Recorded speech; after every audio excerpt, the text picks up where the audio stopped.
I believe we are live. There it is. Welcome back. This is the 52 Weeks to Wealth. We've been on a journey for the last 34 weeks. This is Wealth Principle 34. Accept what can't be changed and create an advantage. Now, this is not a life principle in the sense where, hey, if life happens, just take it and go and change it. This is a negotiation principle. This is a lesson all about how to get what you want. And in life, there is a way to get what you want. I think as a child, that, like, inherently you want to stay awake, you start crying. Well, first you start nicely and say, well, I want to stay awake. I want to play a little longer. And then you shift to another negotiation tactic, which is start hiding, don't be seen so you can stay awake, make sure you're not seen, stay under the radar.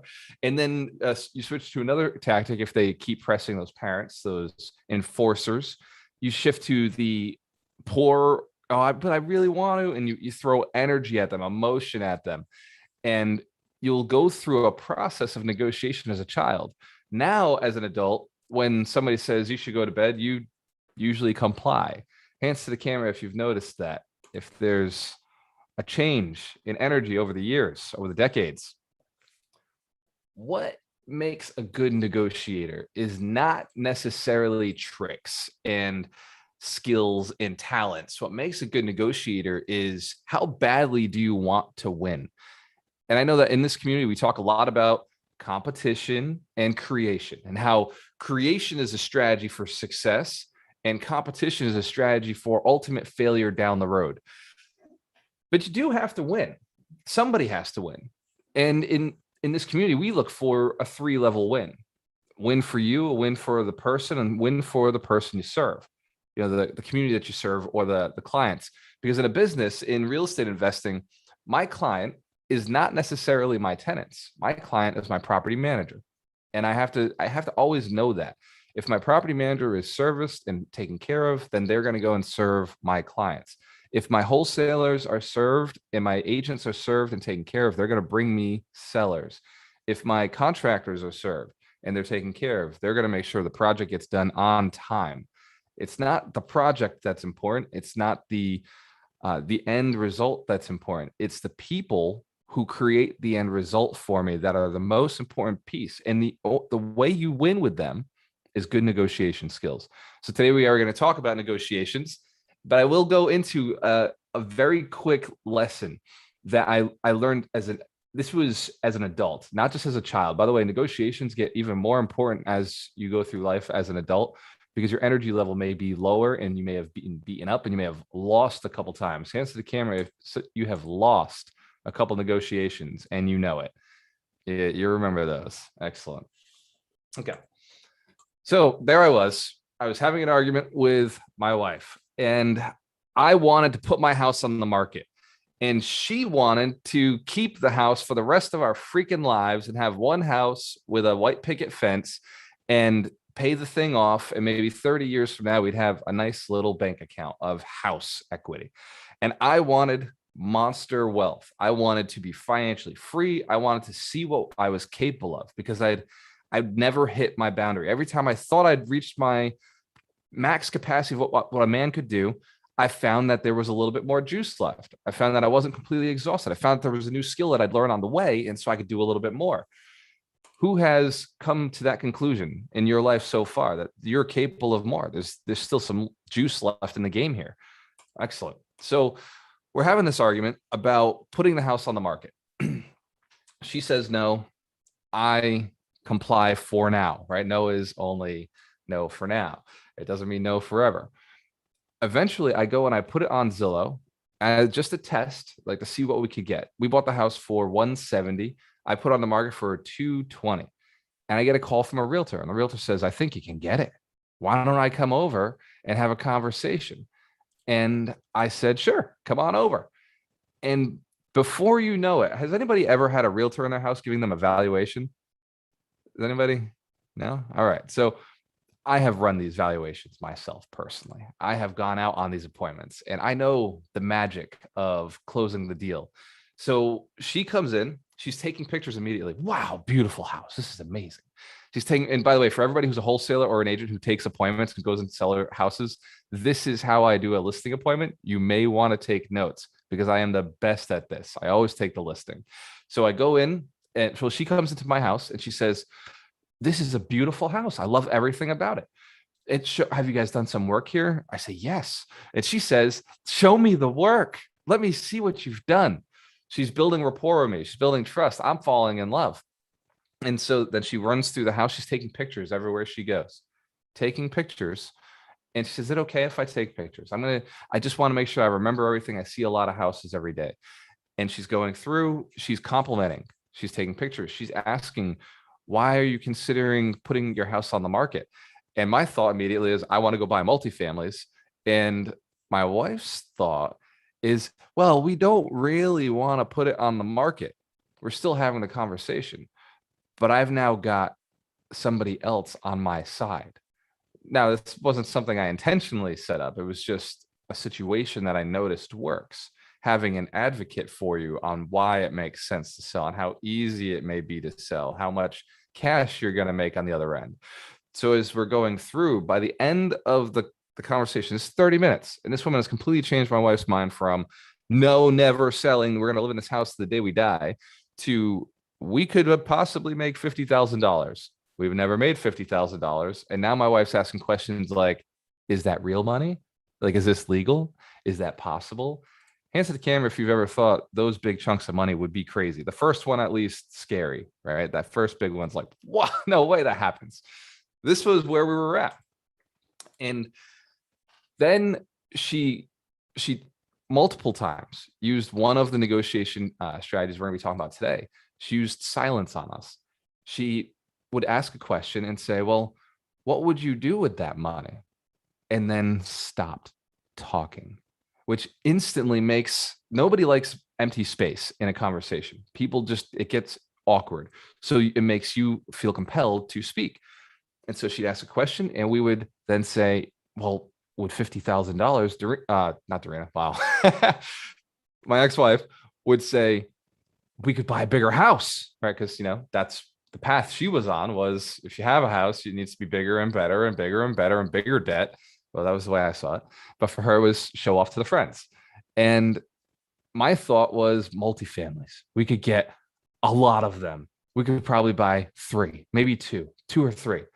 And we both had a reason to sell this house now. We had a common goal, or a common enemy anyway, this house. The house became the enemy because it was holding all the capital that we wanted to get access to. Hands to the camera if you recognize that this is something that happens in real life all the time. All the time. So then she shifted over and she said, well, why don't we put it on the market and see? Because my ex was not convinced yet. So she wasn't 100% convinced. So why don't we put it on the market and see? Let's just see what happens. And if you get an offer that you like, we can talk about it then.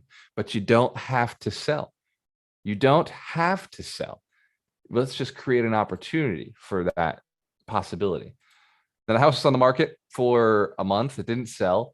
And now we're having a different conversation because time has passed. We've been sitting in this house thinking it was going to sell and it didn't sell. And we decided we're going to sell the house. We made a decision because we were put on the path to make that decision. Now, we would not have made the decision otherwise. I had no negotiation skills back then. I had no leverage back then. And there was no way I was going to convince she was really the boss in the relationship. It was not going to happen. I was going to convince her to get this done because this guy wasn't awake. He wasn't aware of what he was capable of. Hence the camera if you've ever not been aware of what you're capable of in a negotiation situation. All right. So today we're going to wake you up. Today we're going to wake you up with some skills, some powers that are inside. And the first rule of negotiations, before we get into tricks and strategies, is you must be unyielding in the win. Completely unyielding in the fact that you are going to win the negotiation. Another way of saying this, and I've said this many times, is you must assume the sale, assume the close, assume the win on the negotiation. When you're going in to take a listing, assume the listing. This is something I've trained all across the country and told thousands of agents this. And yet I believe that they miss it because they don't understand. They hear the words, assume the listing, assume the close, assume the sale, assume the win. But they don't truly understand. I was talking to Dr. Terry Wager and Doug McGurk yesterday about listening and understanding. I've been teaching for a long time. It's not the techniques that I teach that are going to make you change. It's your implementation of those techniques. It's your practice. It's your going out and using it. See, I can teach you a lot. I can teach you plenty, but your learning, your understanding comes from activity. At the end of this, we're going to have questions. We're going to open up to questions. And one of the questions will be, what would be something that you could implement this week? What is something that you could use? And that question, or any of the questions that we ask, any question you have, is only going to be to the level of your activity. You cannot ask questions beyond what you've accomplished, beyond what you see or perceive as important to you. Have you ever been in front of somebody really important or really knowledgeable or really successful and not known what to say, not known what to ask them? Because you perceived their level of success was just so high beyond yours that you're like, I don't want to ask them a low-level question like where I'm at. And I wouldn't know what to ask at their level, how to get to where they're at. So you ask nothing. Who's done this? I'm not the only one, right? All right. Excellent. So negotiation tip or process number one is you will, no matter what, win this negotiation. No matter what. No, like if come hell or high water, you are going to win this negotiation. And then step two, you must be willing to lose the negotiation. You must be completely okay mentally and emotionally if you lose for now, because this is just one little battle. There is a war waging in this negotiation. There's a war waging in your life. You are the captain. You're the general. Every single battle leads you towards victory in the war. You don't want to win too soon because that is death. So we're all going to win eventually. We're all going to die. But you want to win throughout your life. The idea is win each battle, but win the battles well. Even if you lose well, lose gloriously. Make sure that you go out with every single trick was played, every single opportunity was created for success in that battle. And if you lose, it's no problem. But you have to go in with the intention to win, and you have to maintain that intention the entire time, and you have to focus on how to win. Hands to the camera if you're committed to winning in your life.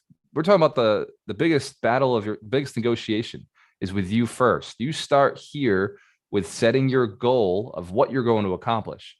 This is the biggest negotiation of your life. Decide. We were talking about it earlier with one of our students in the community. Decide what you want. Speed to decisions means speed to results or education. You may learn what didn't work faster. Somebody who sits in their house deciding has decided nothing. And there is nothing in your house. There is no money that you have not already made in your house. You've got to get out. You've got to get out of your house. You've got to reach out into the world, reach out to where the money is. All the money you desire. And this is a fun one. That's right. All the money you desire is in the hands of other people. Everything you want is in the hands of other people. The love you're looking for is in the hands of other people. The fitness that you're looking for is, again, in the hands of other people.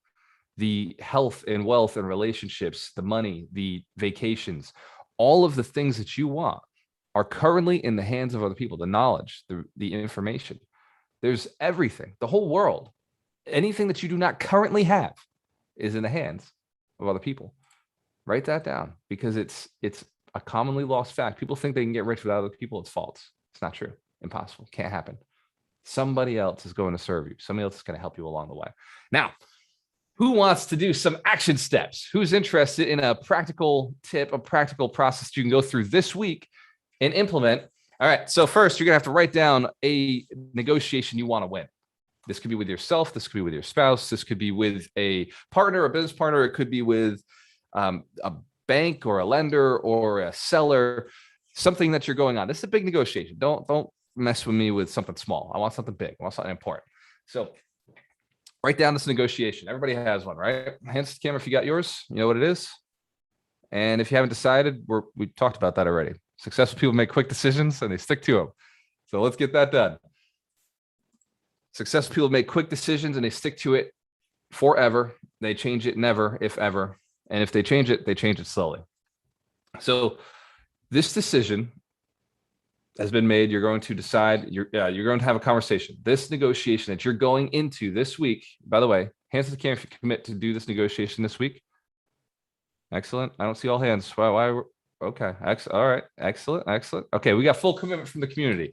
So we're going into this decision this week, and we're going to use 4 strategies to win the negotiation. But before we go into these 4 strategies, I want to write down what we've already discussed. You are going to go in with the belief that you will win. You're going to go in with the belief that you will win. And then underneath that, right, that you are say, I will win. I will win this negotiation. And right underneath it, I am okay if I have to delay, but I will aim to win today. I'm okay if I have to delay, but I will aim to win today. So everybody's got that written down? That is clear? Yes. Awesome. Awesome. Awesome. Key points: building trust by gathering information, asking questions. The first step to a negotiation is never putting out what you want on the line. It is always questions. What do they want? What are they looking for? You've heard a negotiate. I know everybody who here is a real estate investor. Who in the call is a real estate investor, owns real estate, invests with real estate, trades real estate, negotiates on real estate? Awesome. We got a whole bunch of people. I see Kim Harvey's rocking the names on deeds shirt. I'm rocking generate income today. Doug's got names on deeds. Jen's got names on deeds. Mike's got names on deeds. Terry is wearing 100 millionaires. Hell yeah. And Doreena's got the generate income. So the point is not to work. It is to generate income. Aleem rocking the 100 millionaires. Hell yes. And by the way, each one of those is a strategy. Each one of those is a mindset and a strategy for success. So when you're negotiating with sellers, you have the one responsibility of finding out what they want first. And this is what every guru across the country will tell you: never give your price first. Always ask them for their price. Find out where they're at first. It's not just price. It's also reasons. Why? Right? If you've read Steve Sims or watched the podcast that did with Steve Sims a little while back, ask why 3 times. Why are you selling? Why is that important to you? And why is it important that you get that third piece, whatever that third piece they throw? Because that's the truth. That's the real why. That's the real motivation. You're gathering information. So ask questions to gather information. So in your negotiation that you're going to do this week, by the way, please assure me that you picked a big negotiation, not some small petty thing that's not going to matter. This is a big negotiation. We're going to go through this process. I want you to be able to implement this often in your life. You are negotiating every single day. And if you're not, you're losing. Every single day that you're in a negotiation, you're winning something. Ground is being taken. Every day you're not in a negotiation, ground is being lost. There is no stagnation on this planet. There is no, holding, treading water, staying level. There is always some sort of movement. It's either gain or lose. Does that make sense? Hands to the camera if we grasp that. It may feel like you're treading water, but eventually you tread water long enough, you'll wake up realizing you've lost something. Something has disappeared. You have not maintained, you have lost. So it may be perceived as treading water, but every single frequency has a top that slows down a little bit and a crest that slows down a little bit.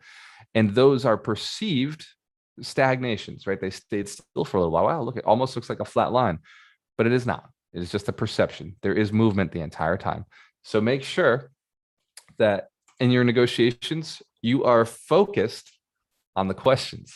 Gather as much information as you possibly can. Negotiate more often. Negotiate for yourself more often. Negotiate in your business more often. If every conversation with a customer is a negotiation, right? Every conversation with a client is a negotiation. Every conversation with a business partner, every conversation with your spouse is a negotiation. Negotiate for a better life, right? Have a design in your head, an unyielding desire and a goal that you want, and negotiate for a better life every single day. Negotiate with yourself if you have to, because sometimes your standards will be easy to drop. Who's dropped their standards before because it was easy to do that? It just made sense. Yeah, we've all done it. We all, every so often, will drop our standards. In fact, sometimes with the most simple things like our food, it's just easier to go and get something that tastes good instead of going and getting something that's quality, right? It's just something that happens in society every day. We all do it. Don't do that. Negotiate better for yourself. Give yourself a better opportunity in life. 2, Now that you've gotten information, you've gathered information on this big, powerful negotiation, it's going to move your life forward. Step two is watch your tone. Watch your tone of voice throughout the entire negotiation, because tone or inflections are how decisions are made. People, you can say words. Like I can say a word to you right now. I think that you have done an amazing job today. Now that has a tone and inflection there. Or I could throw this one out. I think you've done an amazing job today. It's got a little bit more of a questiony intention, right? It's accusatory, the first part, and the second part's a question. Or I think you've done an amazing job today. Was it today? I'm not 100% sure. Tone, inflections, this changes entirely what you're feeling. And when you're in a house or you're in a negotiation with somebody, your tone is going to be controlled by your emotions, by where you believe you are. So I've seen agents absolutely destroy a listing appointment using my script, using a script that has worked for me for years, like this. So what is the reason you want to sell the house? That will destroy any opportunity for you if you seem insecure about whether they even want to sell the house. You go into this question with, hey, so what's the reason you want to sell the house? With intention, with interest, with desire to learn about the person in front of you, with some eagerness. Like, why do you want to sell? What's going on here? I'm very interested. This is an exciting development for me. I love buying property, and you seem like somebody who wants to sell. Tonality is controlled by your emotions, how you feel about yourself, how you feel about the situation. So it goes back to that principle that I gave at the beginning. Make sure that you assume the win, assume you're going to win, and be 100% okay if you don't. Because if you're not during one of those negotiations and you feel like you might have lost, even though you may be right about to win, if you feel you lost or were about to lose, you may not continue the battle. You may not stay in the fight. So if a seller says something like, well, I'm not going to sell if I'm getting a low price, a lot of people will walk away or think they've lost. Whereas a successful, intelligent, skilled, talented negotiator will say, I totally get that. Of course, nobody wants to get a low price. What is your price? Where are you at? And that's how you get that answer. Does that make sense? Because if you go in with high energy, high level, your tonality will stay strong the entire time. Your energy is how your tonality stays tight. If you allow your energy to be sapped at any point, which is the weakness is to allow somebody else to control your energy, well, results may vary, right? Negotiations in the simplest form. I'm teaching you strategies. I'm teaching you different tools you can use. But negotiations in its simplest form is your energy. It is know that you're going to win and be willing to lose, but never give up on the fact that you are going to win. You stay in the game as long as you can. You stay in the fight. So watching your tonality through every conversation will educate you on your emotions. You will fail at this at first. As you're going through, you will fail. The idea is not to worry about the win or the loss in the beginning. Every negotiation is practice. Get into as many as you possibly can. Fight over shit you don't even care about. Right? Go and negotiate whether or not you're going to wash the dishes tonight, even if you knew you were going to. Well, get yourself out of it. Do whatever it takes. Renegotiate all of your life as practice and see what happens. And then move on to bigger stuff. Because I guarantee you in your life right now, you've been negotiating stuff that's way too small for you. You deserve better. You deserve something bigger. Putting emotions to use. Have you ever watched, and I love talking about children and negotiations because they're the best. It's like watching a master, especially with this one, putting their emotions to use. When a child really, really, really, really, really is thankful, it becomes a full body experience. Has anybody ever seen a child before? Right? I just want to make sure we all know what they look like. We've all seen those experiences. Can you imagine the last time one of your favorite children got something that they really wanted, an exciting opportunity, there's usually a dance. There's usually yell, like screaming, like, yeah, they might even write up a song depending on their level of creativity. They come up with a song about how they're going to get what they wanted. I'm getting what I wanted. I'm getting right. Who's seen these before? This is something that is a human experience. And some of you still do this today. By the way, God bless you all. I love that. Give yourselves a round of applause if you still dance and sing and come up with exciting reasons to be alive when you win something. Absolutely. You have to celebrate your wins, celebrate your successes, even the potential ones. The ones that are coming, celebrate them too, including this negotiation that you're going into this week. This big, scary, hairy negotiation that you are going to win. Now, to put emotions into use, there are some strategies, some techniques, and Doug is the king of bringing those out, NLP, and pulling up those emotions. But I will share with you a strategy that I use in my daily. First step is think of the happiest time of your life. Think of a time that you've been extremely happy, a high pleasure point, a point where you felt on top of the world, and visualize that. And now intensify the visualization. And now as I raise my hand up, think of it as a lever or one of those switches on a house that as you raise it up, it gets brighter and brighter, or that pleasure goes higher and higher. You feel in better and better intensity of that feeling of goodness and happiness. Feel it as I get to the top of the screen. Wow, max pleasure. It's amazing. You feel it in your heart. It's just such good emotion. And then as I bring it down, hit the middle point. I know, I see your eyebrows already, guys. I'm sorry. You feel that emotion is completely draining, go in the opposite direction. So this is an understanding that we can control our emotions. I probably shouldn't leave it down there, right? That's pretty messed up. So we'll put it back to normal. And because I love you, I'm going to bring it up to the top and we'll just cut it off right there. And I'll take my hand off the screen. So we'll keep our emotions high for the rest of this event. Hands to the camera if you experience something. If you experience something there, feeling the energy shift. So you have control over your emotions. In that moment, you gave me control. And so I showed you a practice that you can utilize.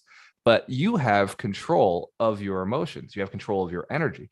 So what if in a negotiation, the person who wins is the person who believes in themselves, the person who's excited to be in negotiations? By the way, the definition of a C is cautious. Who knows DISC profiling? Who in our community knows DISC and knows we use DISC heavily? C's avoid conflict by nature. But I initially was a C and I seek conflict now because I know in conflict, victory is made. Without conflict, nothing happens. And so there's a way to get yourself excited around conflict. Think about it this way, because C's are very systematic. C's are process oriented. It's the right thing to do. It's the right thing to do to go and have a conversation with somebody and move them forward into a situation that is better for all of you. It's not about winning. It's about moving everybody forward. And so systematically finding opportunities, this is the right thing to do as a C. So don't be cautious when it comes to negotiations. Don't fight or be afraid of a interaction with somebody that could go wrong. Get excited about it. It is an opportunity to learn something. It's an opportunity to improve a skill. Get out there and communicate as often as you possibly can. Except do not negotiate with me. If I say I'm charging you something, just take that price. Hands to the camera if we agree. We all agree to take the price. I love it. I'm very negotiable. If you negotiate with me, I will always make you feel like you've won. So that's another sales strategy for negotiations that you should utilize in this conversation you're having this week. Now, control your emotions, set something up that makes you feel excited, and do not rush, do not compromise, do not accept demands. If somebody gets to that level, back off. Pull back. The conversation will continue later. Do not rush into a conversation that somebody has gone and they've now said, this is how it's going to be. Ultimatums, pull back. Pull back. If I was ever with a girl back when I was a dog and I was dating, if I was ever with a girl who didn't seem like I went in for the kiss and she pulled back, I'd pull back further. I just, girl, man, I thought I felt something there for a second. Sorry, I must have been wrong. But that doesn't mean that 5 minutes later, I'm not going to go for it again. Does that make sense? It's the same in negotiations. Pull back, cool it down, get away from the situation, find out what happened, find out what trigger went off to make that situation uncomfortable, to make them get to that pressure point where they said, I'm getting out of this. And then go back for it again once you've learned and handled the objection. Does that make sense? These valuable tips, valuable strategies. Awesome. Give yourselves a round of applause for showing up, for being here, for taking the decision, for making the decision, and for taking action. This week, I know that each one of you is going to go and implement this. This week, I know that each one of you is going to win a negotiation in your life. And here's the other thing that I know. This is going to be something you do more often. Hence the camera, if you commit to negotiating with your life far more often. Excellent. Excellent. There's one more thing that I wanted to point out that I don't know if the world knows, but I know that you may know. The 100 Millionaire Summit is coming up this October 22nd to the 24th. We will all be together in Orlando, kicking ass, taking names, committing. There will be negotiation tactics that we will be talking about that take this training to the next level. So if you've got this, you're about to get the gold at the 100 Millionaire Summit. There will be negotiation tactics. There'll be strategies, tips, tools, processes, and fun and partnerships and relationships. And you'll be taking your life to the next level. We've created a situation for 3 days where everything that you need, everything that you want will be in one single room for 3 days. These next couple of weeks are training to get you there so that you can take and make the most out of that situation. Hence the camera, if you commit to being the best version of you at the summit. Hence the camera, if you commit to making sure that you're sharpening your mind, sharpening your skills over the next couple of weeks so that when you get there, you can get the most out of it. Excellent. Now, for anybody who has not bought your ticket, there's a deal that's going on around where you join the mentorship, which, by the way, is designed to move you forward, to make you successful. It also comes with millionaires. Hands to the camera if you've ever thought at some point in your life. I know many of you are in the mentorship. So raise the hand to the camera if you're in the mentorship. Raise the hand to the camera if you are a money-making alchemist. Hell yeah. Spreading the word, building millionaires. That's what's up. Now, the secret behind 100 millionaires is if you build 100 millionaires, you become a millionaire. And that's why I teach building millionaires. That's why I train, go and build some millionaires, help somebody else get wealth. If you want wealth, if you want something, help somebody else get it first. You'll become better at doing that, and you'll become better at doing it for yourself. Has anybody ever noticed that in their life? The more you practice doing something for somebody else, the better it becomes for you. The skill gains. So go out and build 100 millionaires. Become one of our 100 millionaires. And then we can help you get to that next level. Pentamillionaire, decamillionaire. We're all on the path. We're all going there. So the mentorship is designed in a way where it's fun. We hold you accountable. We do our net worth tracker. We'll teach you and show you how you can read a book a week so you can jump on the book a week path. Hence the camera if you've been reading a book a week with us. Thanks to the processes we taught you. Thanks to the commitment and the accountability. Give yourselves a round of applause. Everybody in the mentorship is getting to the next level. We're going to the top. You see, I know there's plenty of room at the top because I've been up there. I've visited. I've hung out. I've made a little space for myself. And I realized that the top is just the summit. So I will see you at the summit because we're going to throw a ticket in for anybody who's in the mentorship. You get it for free. So sign up today for the mentorship, get access to the 3-day event in October in Orlando, and get out of your house. Get out of your house. There is no money in your home. There's no money in your home city. There's no money in your town. You've got to get further. You've got to stretch. You got to get across the country, get to another city with a whole community that you may or may not have ever met before. Get around people and feel the energy in the room. Man, sales and negotiations is so much better in person. Partnerships can be built in person. Over the phone, over Zoom, it takes a little bit longer. Possible. We've seen it happen in the community. Hence the camera, if you've seen people partner up in the community, in the mentorship, we've seen it happen. Yes, people are making money. It's even faster live. It's even better at the events where you're in person meeting people. Mike Shine is, proof of this. He talks about it where he went to the ultimate partnership event and he's met so many people that he's done business with now. Great partners that he never would have met. Speaking of Mike Shine, we've got the book of the week coming up. If you are interested in the mentorship and you know it's the right thing for you, stop procrastinating. Stop doing the analysis paralysis. That $1,200 investment will teach you how to become a millionaire. We'll take you all the way. Now, it is a 3 to 5 year process. So don't think it's going to be overnight. Just like learning how to walk took you months, just like learning how to talk took you years. This is learning how to be financially intelligent, how to make the right decisions, how to connect with the right people, how to evaluate and get rid of your broke friends, and how to attract new friends that are wealthy, who are looking to build themselves, who want more, who want you to have more, who are in the abundance mindset. So it's all about the people you hang around with. It's all about who and what you do, what you decide to do, and never give up on your goal, but be flexible in how you get there, right? Law of detachment. Be willing to get there a different way, and you will get there. We will show you how. So if you're interested in the mentorship, reach out to Dorina. She dropped her link in the chat.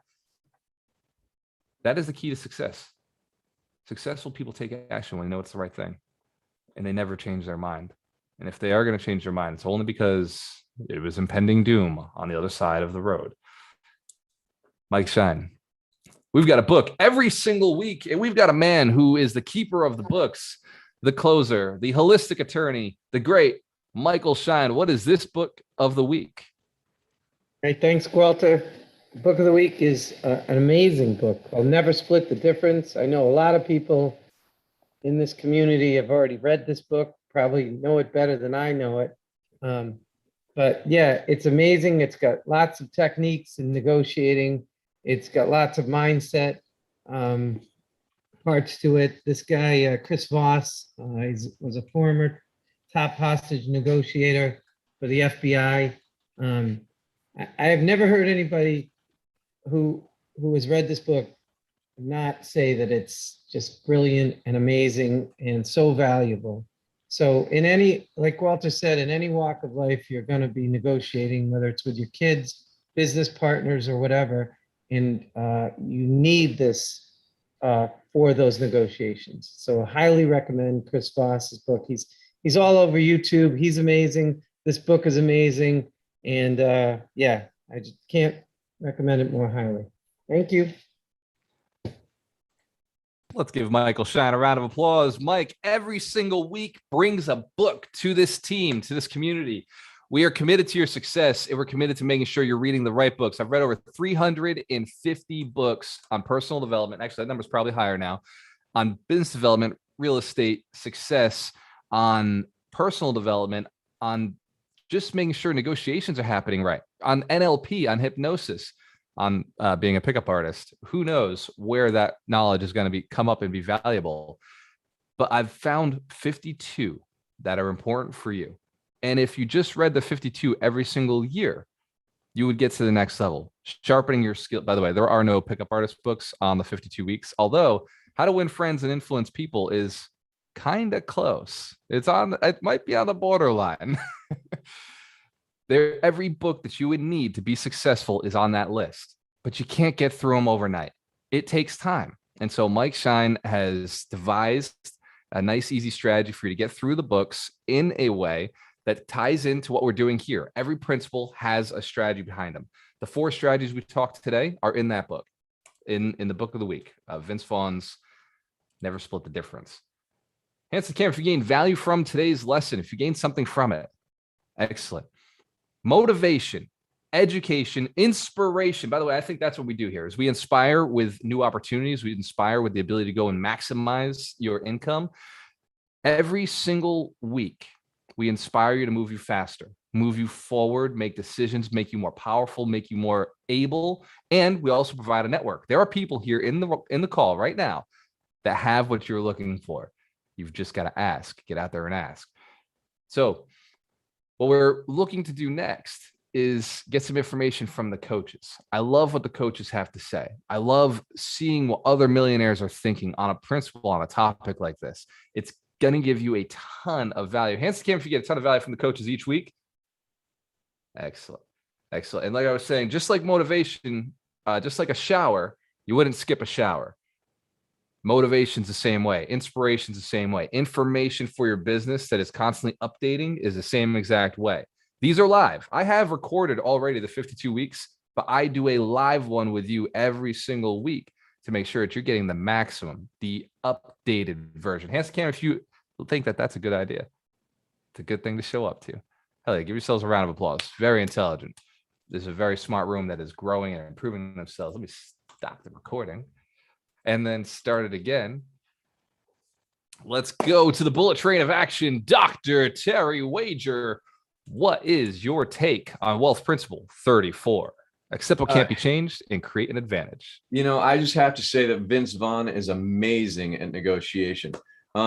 Anyway, moving on. The thing I think about with negotiation, where I see most people fail, is clarity. They don't have clarity in what they want. They don't have a reason for why they want it. And so when they get into negotiations, they get squishy and they start to lose their footing.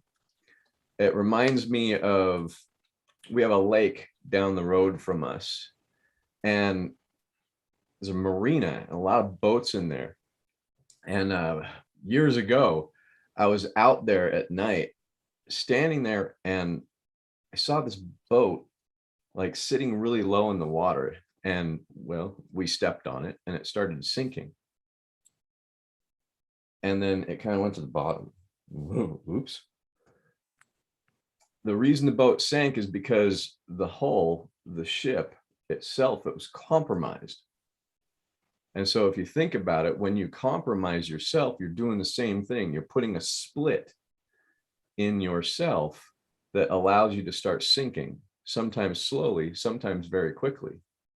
But if we compromise, we sink.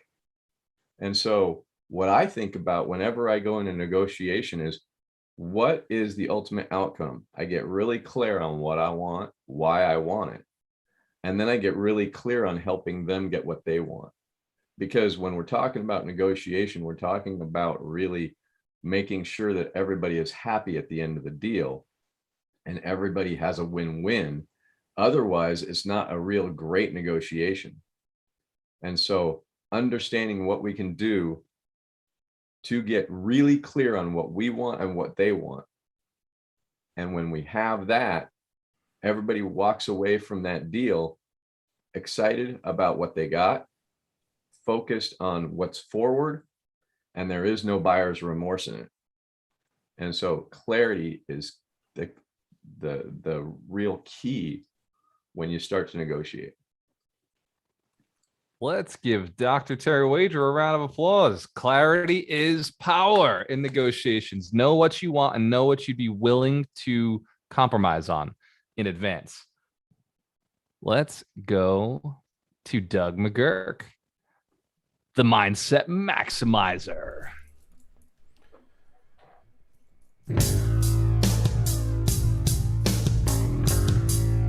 Thank you for bringing out the max. Having some fun here. Amen, Terry. So true. I like this topic is phenomenal because at the end of the day, all we're doing is negotiating. We're negotiating with ourselves. We're negotiating with our family. We're negotiating with, if you're hanging out with your friends and you want to go to Fridays and they want to go to Chili's. I don't know why you'd want to go to either, but my point is that if you went to Fridays, you got sold. If you went to Chili's, you sold. But some really valuable points here are touching on what Terry shared is, and this is why I love it. It's all about communication. It's about connecting. It's about understanding what the needs are for someone else. And the other thing is, as a matter of fact, Kim is in the closing hack program. We're going to be getting into negotiations. We've got like a whole slew of variety of tactics and how to challenge them and negotiate around them. And one of the things that's really important is also for clarity is knowing your bottom line. Like knowing when you're going to walk, like just have so much certainty. Because if you're not clear about that, like you can be clear about your outcome of your desired outcome, and that's tantamount. But if you don't know where you're going to walk, you're also in a new conversation because you could slowly be eked away and go past. And then you could at the moment be excited, but then realize, oh, wait a minute, that wasn't what, right? Because if you're like, I got to get the deal at any cost and then sacrifice. And a real quick story. A friend of ours who is actually we ended up working with, who was the CEO of the treatment center that we own, owns tons of real estate, is a fantastic negotiator. When I first got the gig there, I told a friend of mine, I was like, oh, we're looking at working with this guy. He's like, I know him. I was going to sell him my motorcycle. I had this motorcycle that, I put like $50,000 into it, and I was selling it for $35,000, and it was a great deal at 35. Pete pulls up, he walks up and he looks at it, he goes, "I'll give you 17,000." And the guy's like, "Dude, that's half of what I'm asking, and I put 50 into it." And he's like, "Yeah, 17,000." And he's like, "No." He goes, "Okay." And he walked away. And he just was like, "Okay, I'm not paying a dime more than that." And as we got to know this man over the years, we noticed that his negotiation style, he knew his bottom line and would not budge. That like it would not go beyond that. So be really clear about your desired outcome. And also, like, this week we're going to be negotiating some work on a flip. We know our bottom line. Like, okay, we're gonna like this is what we need, and we're gonna make sure you win too, and you're happy about it, and we're gonna find a way that everybody wins. But that clarity is power. Negotiation is about communication. It's about connecting with people. So yeah, it's a huge passion of mine. So sorry to go long on that, but communication and understanding people's needs and what they want is some of the best skills to bring into any negotiation, which gives you the ability to do what you were talking about earlier with your tonality and all of that. You get to connect with people where they're at. And that's all I've got to say about that. Let's give Doug McGurk a round of applause. I love the new intro music. I could get used to that. That's That is my band, by the way. Just saying. Let's give Doug McGurk one more round of applause. That's not a bad plug. That's pretty good. Mitch Jaworski, you're up. Bring the heat. I don't need to bring the heat. That's what's great about going after Doug. He crushes it with some story, and then you can just play off that. No, honestly, it's funny. Terry and Doug were kind of, adding value in terms of practices and point of view. And, really what I want to stress is the importance of this, like in terms of what you work on. I mean, if you have a list of things you want to work on, push this to the top, because when it comes to negotiating, it's one of those things that you immediately see tangible results with the improvement of your ability. And, Doug talked about that bottom line, and, to flip that the other way, it's ask for what you want, because that's something I struggled with over the years. Was I would ask for what I'd accept instead of what I wanted.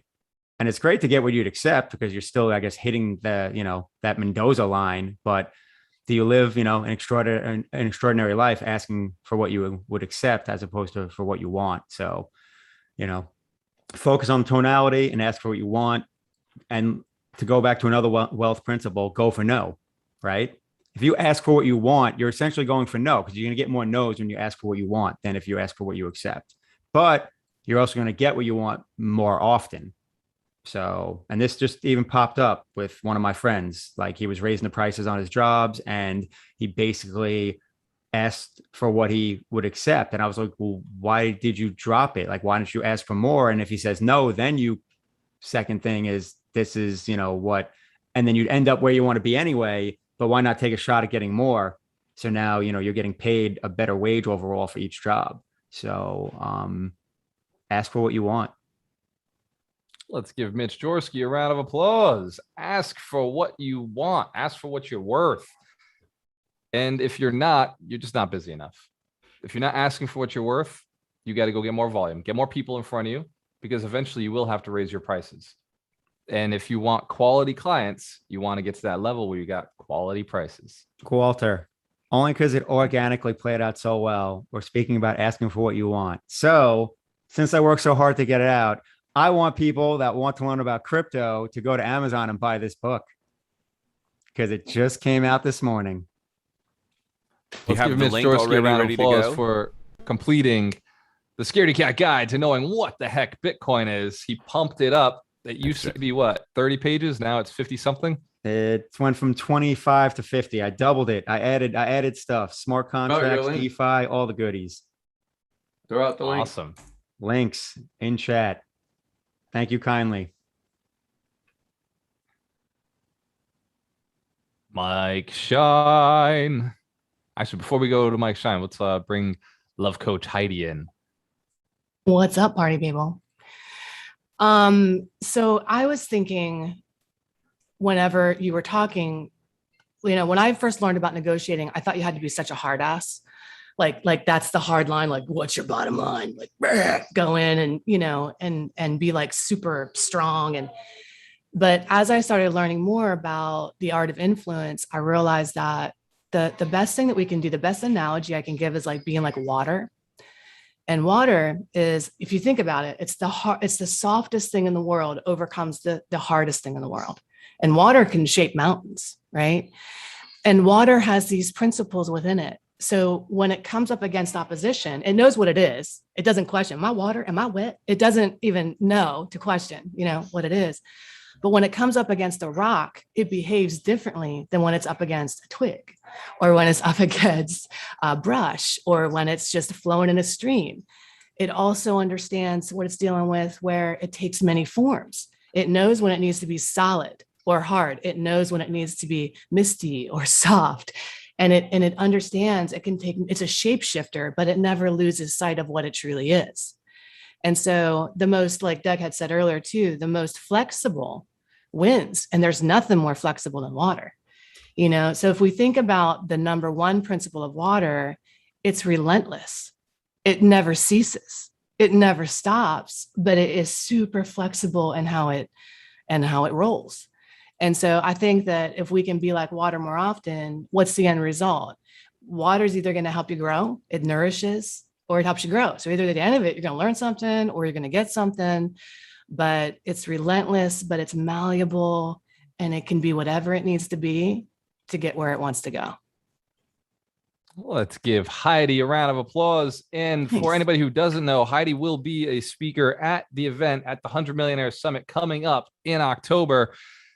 Hands to the camera if you know you're going to be in the room with us, taking action, building your business plan, and connecting with the right people. Give yourselves a round of applause. Successful people show up. Successful people make quick decisions. They take action, and they stick to them permanently. They only change when there's enough information that says maybe they should. Mike Shine, you're up next. And then Dorina, I'm remembering. Mike, and then Dorina. Wow, it's tough to go second to last because everybody's given such great advice. Just really solid today. Love you, coaches. I will say for me that what has changed since I met Gwalter and read all these books is I am focusing on creative versus competitive. And that is super important in my life too, because it used to be an ego and you got to win. And a lot of times people, they don't even care about the outcome. They just want to win. That happens a lot in closings. There's something silly going on where people are fighting over like how much oil is in the oil tank for proration. And it's like, nobody really cares about the $200. They want to win.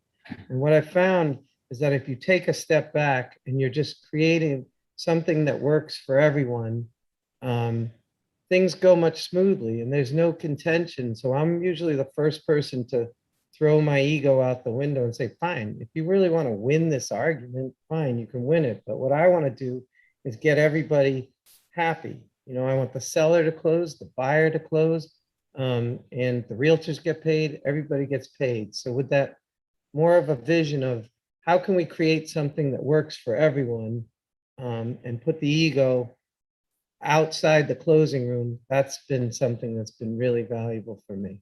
So let's give Mike Shine a round of applause. Mike is the closer, the holistic attorney. Can I quickly in that add conversation, you can hear it. Go ahead, Doug. I just want to add something real quickly to what Mike said, just because it inspired, and we'll talk about this in closing hacks and all. But oftentimes when we think outside the box and that flexibility and creativity, we can bring things into the negotiation that to the other side is high value, but to us is not really a big deal. So we're looking at, okay, wait, so if we've really done some needs assessment, we've really connected with the other person, we may understand what they really like, what they're really going for, and be able to do stuff that is really no skin off our nose at all. But to them, it's huge. And it could be, and this is where win friends and influence people, like that thought of like what you can bring in, like naming the street after you, or, these other little things outside the box. They go, ooh, oh yeah, you're going to do that. And it puts you over the edge and it moves the needle. And that's where that creativity comes in. So sorry to jump in, Mike, but that was, that just inspired practical application to what you shared, because that was brilliant. Awesome. I love that. Coaches working off each other. Let's give the coaches a round of applause. We're just getting started. Darina. Well, actually, we're getting ended.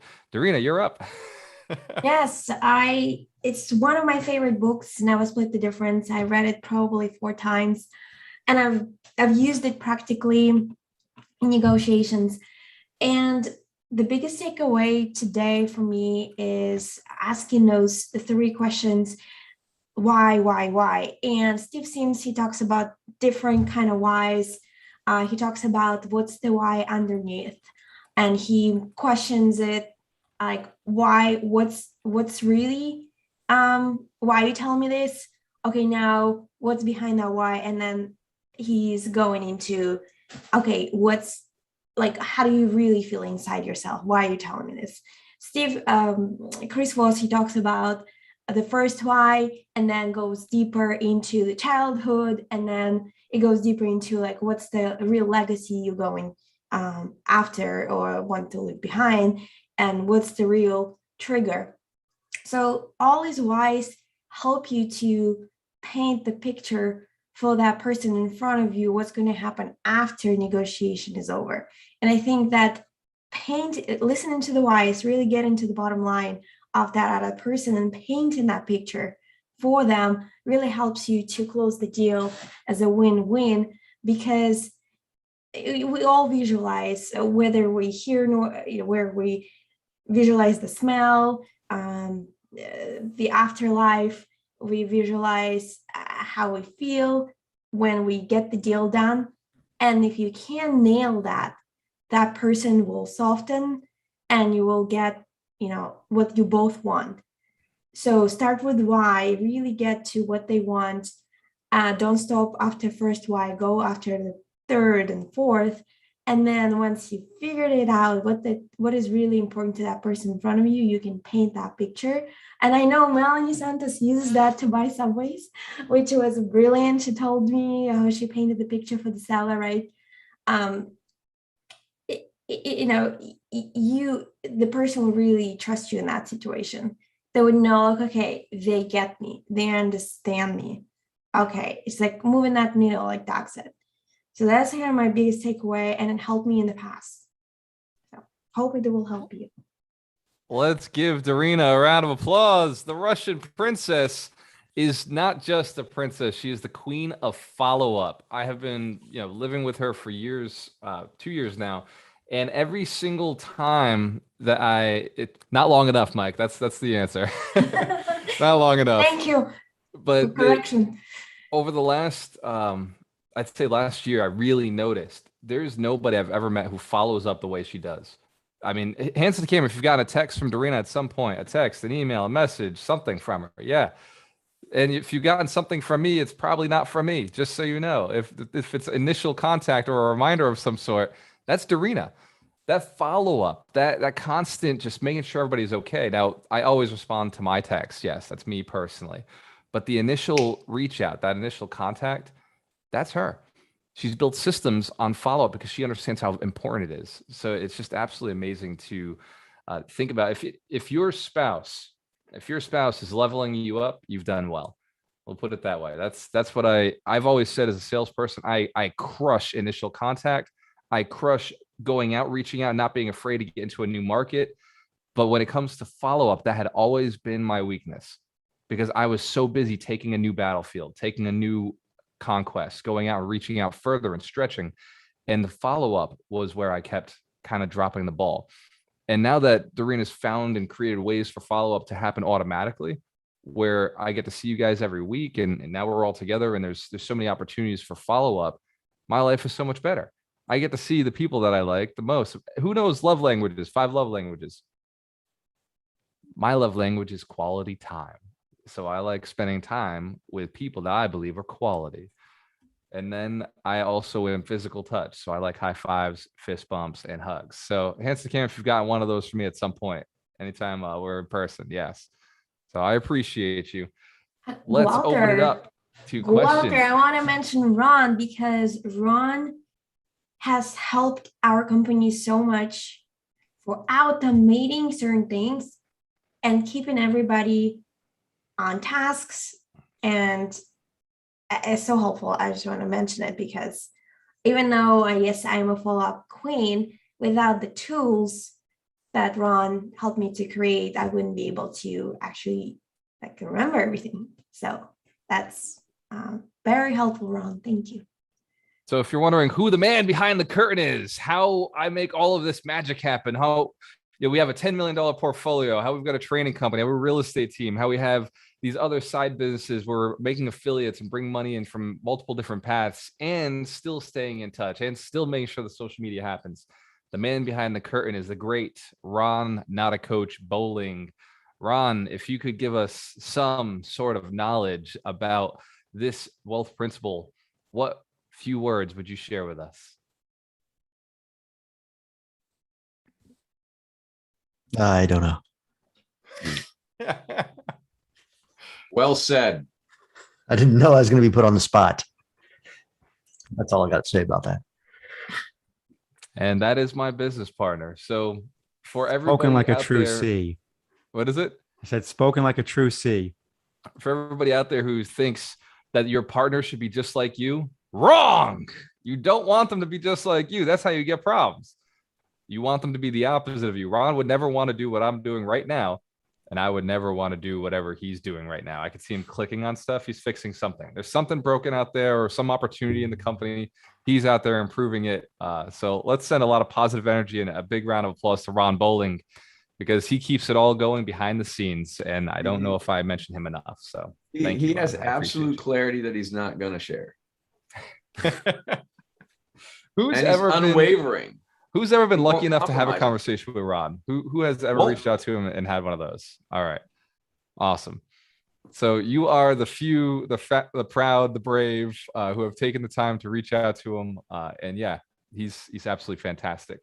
So at this point, we want to open it up to questions from our room, from our community. Anything, comments, statements that you want to make, or questions that you have around the principle. This is your chance to share. And let me get the recording going, because sometimes you got to say fire stuff. First to unmute the mic gets to ask the first question or share something that they learned today. The great Julie Bradley. Thank you, Walter. Something came to mind thinking about negotiations when working with a real estate agent who's doing it kind of on your behalf. And it kind of feels like, how are you ever convinced that she's saying everything that you want to be said or presented to the seller? So you can get what you want, right? So what's your guys' take on working through a third party in negotiating? Yeah. I often re-educate my agents. Anytime I have an agent out there, I remind them of how this negotiation should go. And by the way, remember, use silence when you say this, use some silence. And when you say that, take this step and make sure your tonality is in the place. And I always, before I give any suggestion with an agent, by the way, because they think they're the best, I always give them the reminder that you are an amazing, skilled negotiator. I know that that's what you've trained for. And because I've been in negotiations for the last 12 years, I just want to say that I think that the best way to go about this would be less words. When you go in, just say, hey, by the way, they don't want to pay for the roof. They're just looking to have the house closed quickly. And so what they're willing to do for you is get a quote and connect you with a contractor, so that if you wanted to go and get the work done, you have somebody you can go and use, and get a contractor's opinion of whether you need to do it or not. So something along those lines. Like, you come up with the negotiation strategy and give it to them. and let them run with it.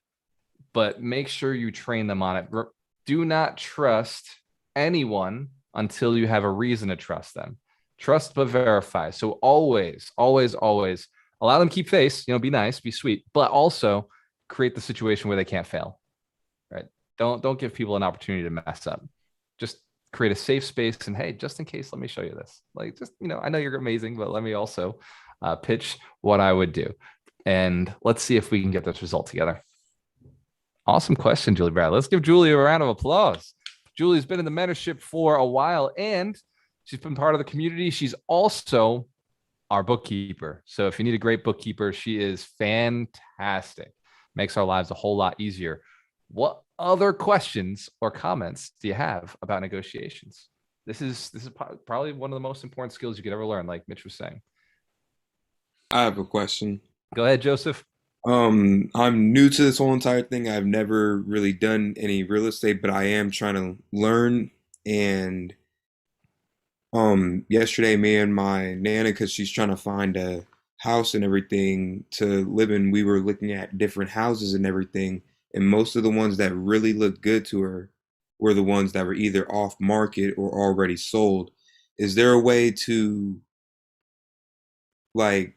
contact the owner or the agent of the listing of the house to negotiate with them on if you find a good deal with the home, even though it's off the market and already sold, or do you have to wait until it's on the market? Absolutely. Joseph, welcome to the game. Let's give Joseph a round of applause for showing up, for deciding to become a real estate investor, for deciding to play the game with us. By the way, most people who come in have never done a deal. Most people, after they've been here for a while, have done at least one. And once you've been here for a year, well, just imagine the success that occurs.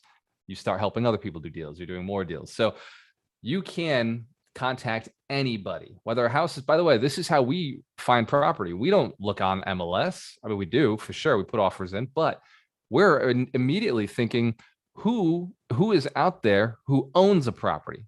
Any property that is in existence is a possibility for us to buy. And then we can reach out to the sellers and just have a negotiation, just have a conversation. See, our strategy is book an appointment, get to the house. Like, just, hey, I saw your house. I really like it. Let's go take a look. Can I come in? I want to give you an offer. Would you consider selling if you got the right price? And if they say yes, we show up, we give them a valuation, and then we put an offer in. Not everything's accepted, but the idea is anything that exists is up for negotiation. It's up to you to start that conversation. Anything in existence already, like money, for example, you want more money, go and ask somebody who has money or access to money, and then find out what they're looking for and then give them what they're looking for. The sellers that we like have a problem so big that money can't solve it. What they need is somebody to take the property away from them. And so we move in with a smaller dollar amount of money and we acquire the property, usually with a bad tenant, usually with a bad management situation, or maybe the building's pretty messed up that they can't fix it themselves, or there's something else going on with zoning or something. But we find really big problems that money couldn't solve, that knowledge or skill set or relationships or information can solve. And that's why we get such great deals. Sometimes money is the only solution that's needed, but they don't have the liquid money. The money's locked up in their house. Joseph, does that answer the question? Or the other question was, how do you find their phone numbers? How do you find their contact information, right? So you can go to sources for skip tracing. It's called skip tracing. And if you're just looking for one home or one phone number, you can use whitepages.com or yellowpages.com. And you can find their phone numbers right in there. You just pay for the subscription and you get access. And if you're looking for something at scale, we use virtual assistants to go and find those numbers for us. They pull them automatically. And it's about 5 to 7 cents per number. And that's a great question. If you're looking to get to the next level in finding deals, you definitely want to be at the wholesaling boot camp on Monday nights at 5 p.m. And answer the question, Joseph? I just want to give a quick distinction. Yes, it does. Thank you. Joseph, I just want to also get some clarity from me, and maybe this will help. When you use the term off market and that it was sold, off market doesn't mean the property is sold. Just so watch the language. Off market means it's not on the MLS.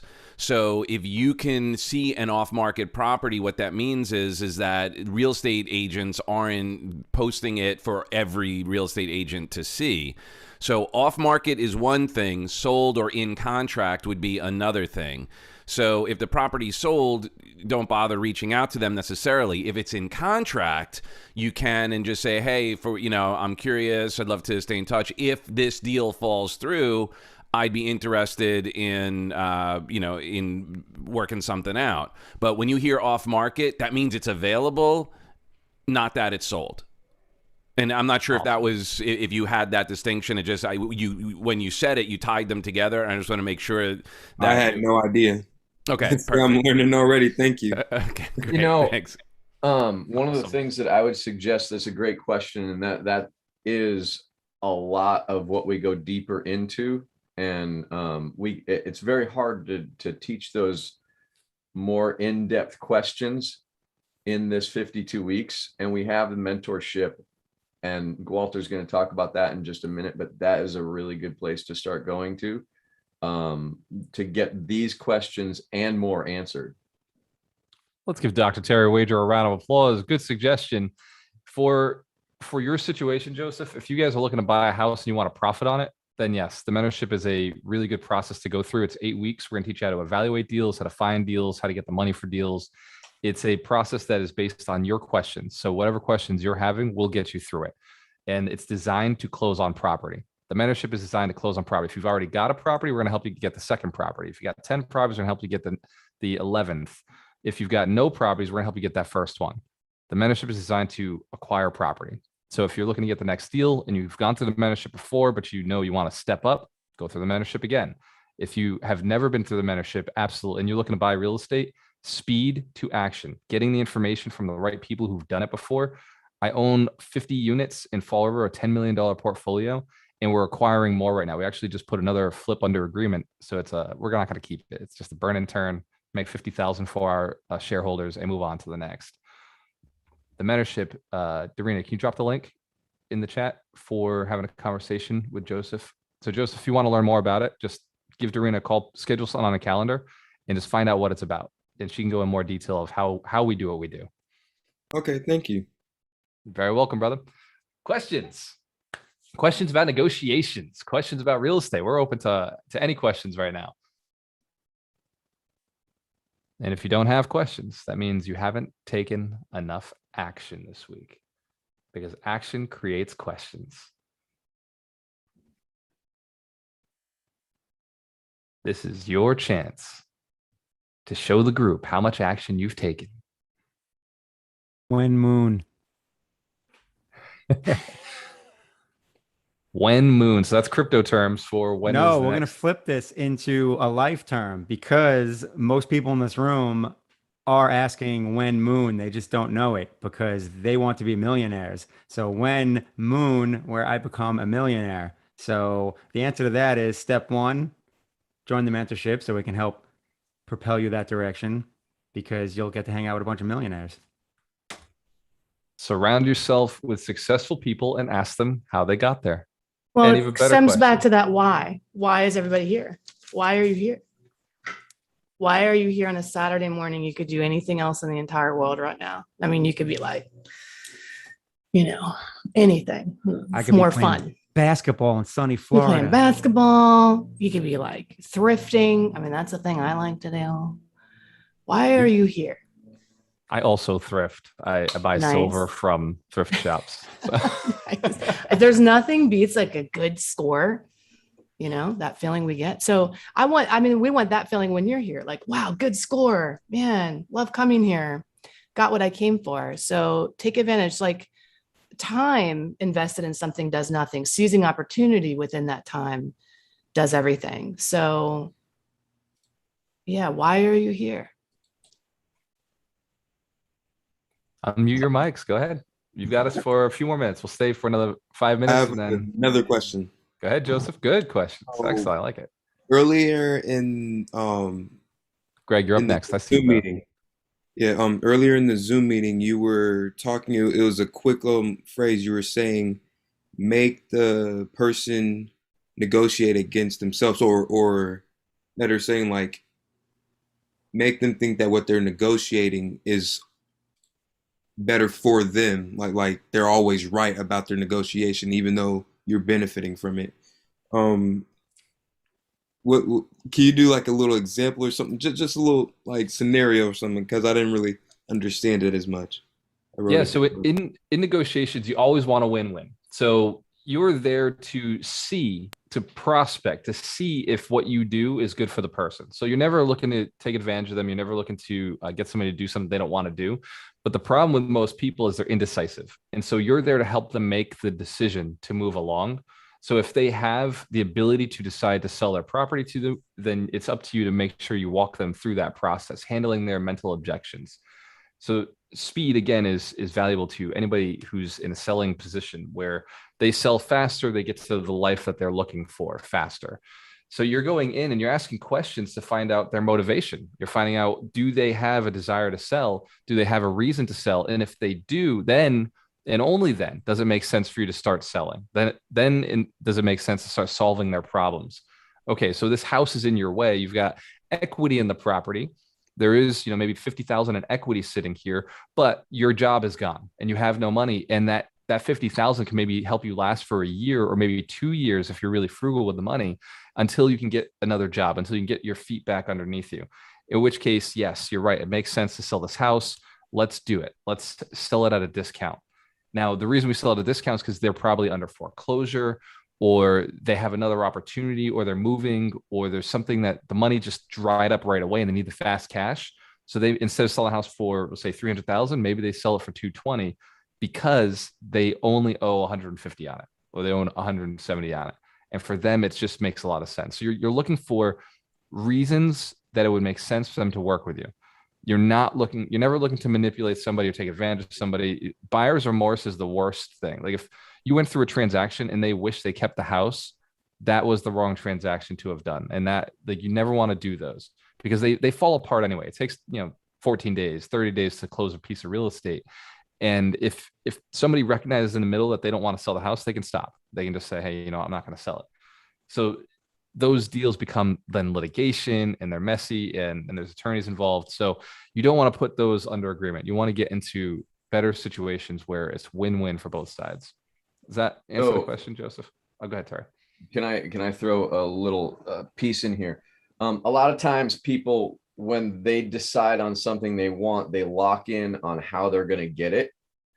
And what we're suggesting is basically in a negotiation, they've decided on a certain outcome because that's the thing that they think is going to get them what they want.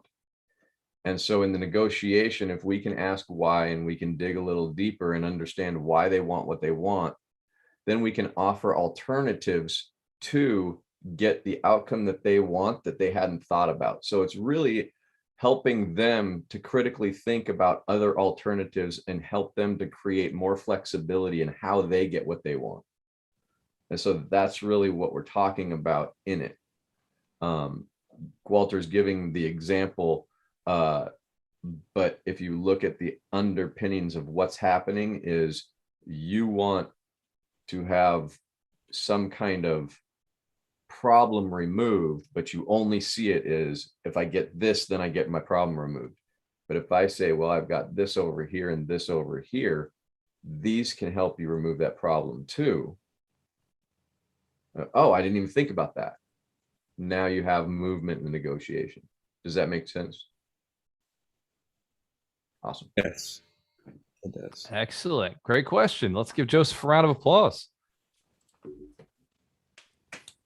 And before we jump off the call, any other questions? Anything that's come up? Greg LeBlanc, I know you unmuted your mic. You're close. Yeah, sorry, I'm driving.